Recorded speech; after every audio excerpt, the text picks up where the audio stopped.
नीतीश कुमार के हाथ से उनकी ही पार्टी फिसलती हुई दिखाई दे रही है। एक तरफ नीतीश कुमार बिहार में प्रगति यात्रा निकाल रहे हैं तो दूसरी तरफ उनकी ही पार्टी में बड़ी सेंधमारी की कोशिश हो रही है। आरजेडी के नेता तो अब खुलकर यह बात कहने लगे हैं कि नीतीश कुमार की पार्टी जेडीयू किसी भी दिन टूटकर खत्म हो जाएगी। नीतीश का हाल भी वैसा ही होने वाला है जैसा हाल शिवसेना में उद्धव ठाकरे और एनसीपी में शरद पवार का हुआ था। दोनों ही नेताओं को उनकी ही पार्टी से निकाल दिया गया। जिन्हें आगे बढ़ाया उन्होंने ही बगावत कर दी और पार्टी पर कब्जा कर लिया। एकनाथ शिंदे ने तो शिवसेना पर कब्जा जमा ही लिया तो अजीत पवार ने एनसीपी अपने चाचा से छीन ली थी और अब नीतीश कुमार के साथ भी कुछ ऐसा ही होने वाला है। नीतीश कुमार के 4 करीबी नेताओं को बीजेपी ने अपने रडार पर ले लिया है। जेडीयू के बिखरने की चर्चाएं शुरू हो चुकी हैं। ऐसे में नीतीश कुमार की बेचैनी भी बढ़ती हुई दिखाई दे रही है। सवाल हो रहे हैं कि क्या नीतीश कुमार को कोई बड़ा फैसला लेना है। वैसे यह भी कहा जा रहा है कि राहुल गांधी की तरफ से नीतीश कुमार को साफ मैसेज दे दिया गया है कि उन्हें जो भी फैसला लेना है जल्दी ही लेना है। देर हुई तो महागठबंधन ने जो दरवाजे उनके लिए खोले हैं उसे बंद कर दिया जाएगा। ऐसे में आने वाले समय में नीतीश क्या फैसला लेंगे यह जल्दी ही साफ हो जाएगा। लेकिन जेडीयू में जिस तरह से हलचल दिखाई दे रही है उससे साफ है कि नीतीश ने अगर पलटी मारी तो उनकी पार्टी भी टूट सकती है। इसी के चलते वे बेहद सतर्क दिखाई दे रहे हैं। ऐसे में सवाल नीतीश क्या फैसला लेने वाले हैं, इसी को लेकर आज हम अपनी खबरों में चर्चा करेंगे। मगर उससे पहले आपसे छोटी सी रिक्वेस्ट करेंगे दोस्तों, अगर आपने अभी चैनल को सब्सक्राइब नहीं किए हैं तो चैनल को जरूर सब्सक्राइब कर लें और वीडियो को भी लाइक कर लें और अपनी राय हमें कमेंट में जरूर बताएं।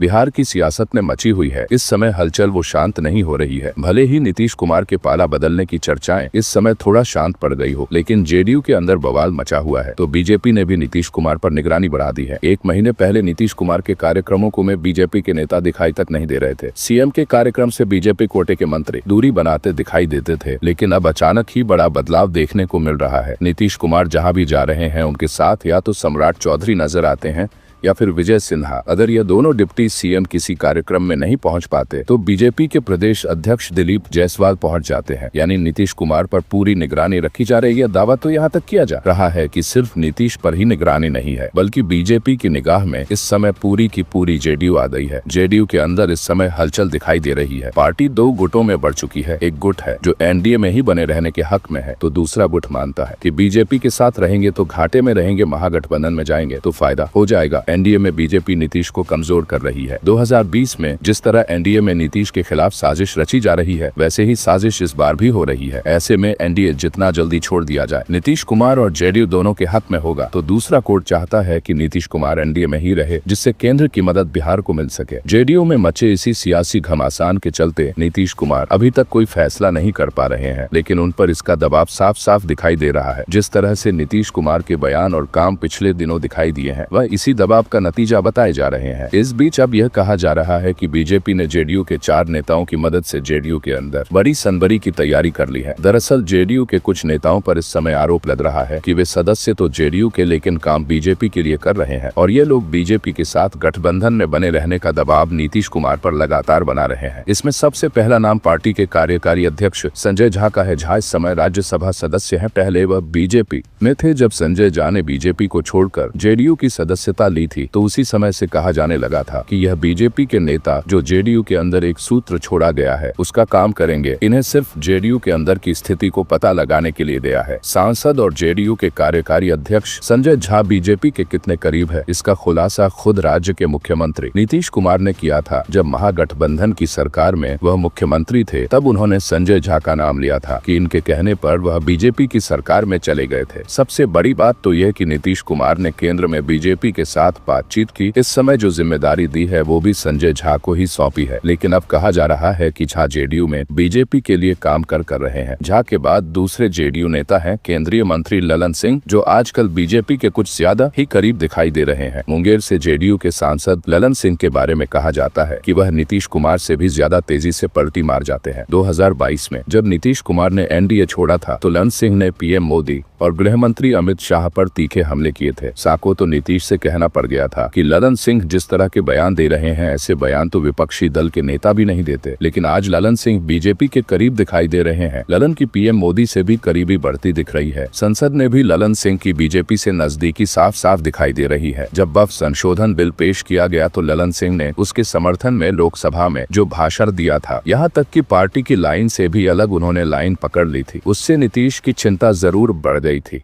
इसके अलावा जो तीसरे नेता हैं जो बीजेपी के सबसे ज्यादा करीब दिखाई दे रहे हैं वो है केसी त्यागी। पार्टी के सीनियर नेता केसी त्यागी शुरुआत से ही बीजेपी के करीब रहे हैं। वो बीजेपी को लेकर नरम रहे हैं। अभी जो राज्य में मुख्यमंत्री नीतीश कुमार के नेतृत्व में एनडीए की सरकार है उसके सूत्रधार केसी त्यागी और संजय झा को ही माना जाता है। व्यय और केसी त्यागी ने ही लोकसभा चुनाव से पहले जेडीयू को एनडीए में लाने के लिए महत्वपूर्ण भूमिका निभाई थी। वो बात अलग है कि इस समय त्यागी जेडीयू में अलग थलग दिखाई दे रहे हैं, लेकिन जल्दी ही वो जी पलट सकते हैं। नीतीश को अपने जिस सबसे करीबी नेता से सबसे ज्यादा डर इस समय लग रहा है वह है बिहार सरकार में मंत्री अशोक चौधरी। वैसे तो अशोक चौधरी नीतीश कुमार को अपने पिता तुल्य बताते हैं, लेकिन उनके संपर्क हर पार्टी में और इसी के चलते उन्होंने अपनी बेटी संभाव चौधरी को एलजेपीआर से लोकसभा का टिकट भी दिला दिया था। वैसे कहा जाता है कि यह टिकट उन्हें बीजेपी की सिफारिश पर ही मिला था। जेडीयू के भीतर बीजेपी के साथ संबंध सुधारने में भी अशोक चौधरी का नाम माना जाता है। हाल में अशोक चौधरी पीएम से मिले थे पूरे परिवार के साथ और इसके फोटो भी उन्होंने सोशल मीडिया पर डाले थे।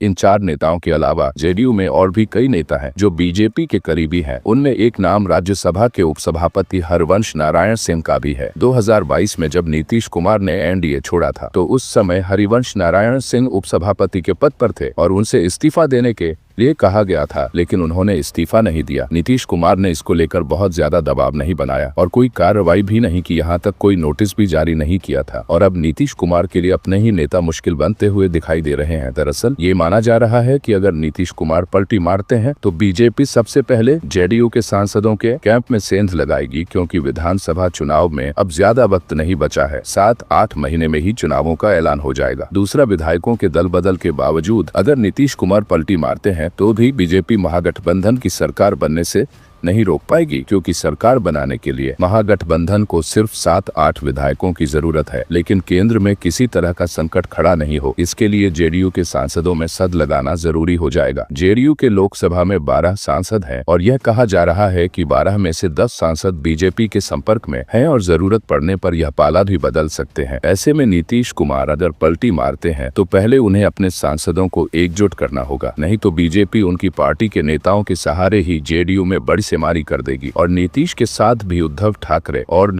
शरद पवार वाला खेल हो जाएगा। आरजेडी की तरफ से तो फिलहाल नीतीश कुमार की पलटी मारने की खबरों पर खामोशी बरती जा रही है। तेजस्वी यादव तीखे हमले कर रहे हैं। लालू यादव ने जरूर नीतीश कुमार को लेकर नरम रुख अपना रखा है। उन्होंने नीतीश कुमार को न्योता दिया था पार्टी में शामिल होने के लिए, उसके बाद से उन्होंने कोई बयान नहीं दिया है। कांग्रेस भी नीतीश को लेकर अभी नरम दिख रही है। ऐसे में नीतीश के लिए अभी महागठबंधन में आने के दरवाजा बंद नहीं हुआ है। फिलहाल खबरों में आज के लिए बस इतना ही, फिर मिलते हैं अगली बड़ी खबर के साथ। तब तक के लिए जय हिंद।